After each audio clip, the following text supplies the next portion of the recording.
क्या आपने कभी महसूस किया है कि जब आप बिल्कुल अकेले होते हैं तब भी कोई अदृश्य शक्ति आपके साथ खड़ी होती है?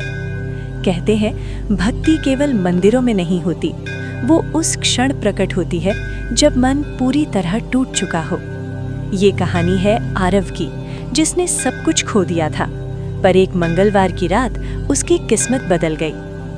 आरव एक साधारण युवक था, छोटा व्यवसाय, बड़े सपने, लेकिन अचानक घाटा, कर्ज और अपमान।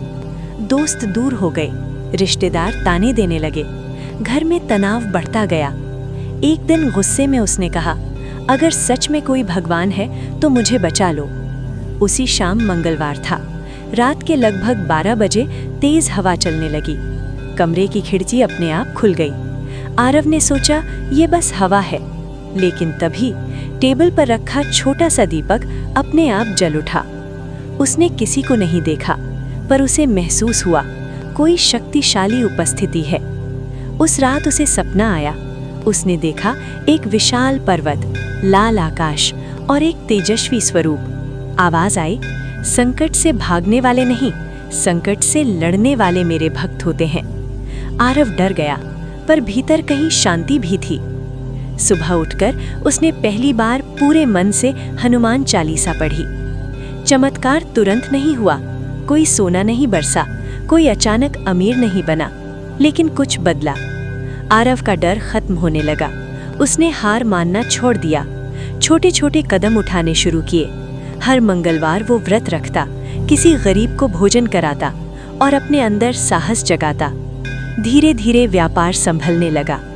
एक दिन मंदिर के बाहर उसे एक वृद्ध साधु मिले। साधु मुस्कुराए और बोले, अब डरते क्यों नहीं? आरव चौंक गया। ये वही आवाज थी जो उसने स्वप्न में सुनी थी। वो कुछ पूछ पाता तभी साधु भीड़ में गायब हो गए।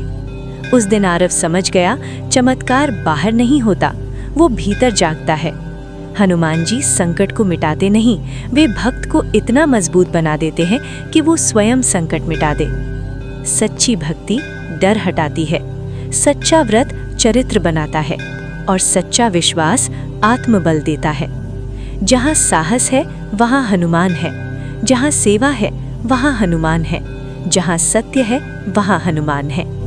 ये कथा पूर्णतः काल्पनिक है और केवल आध्यात्मिक प्रेरणा के उद्देश्य से रची गई है। इसका उद्देश्य किसी भी धार्मिक भावना को ठेस पहुंचाना नहीं है। कृपया इसे आस्था और प्रेरणा की दृष्टि से ही देखें।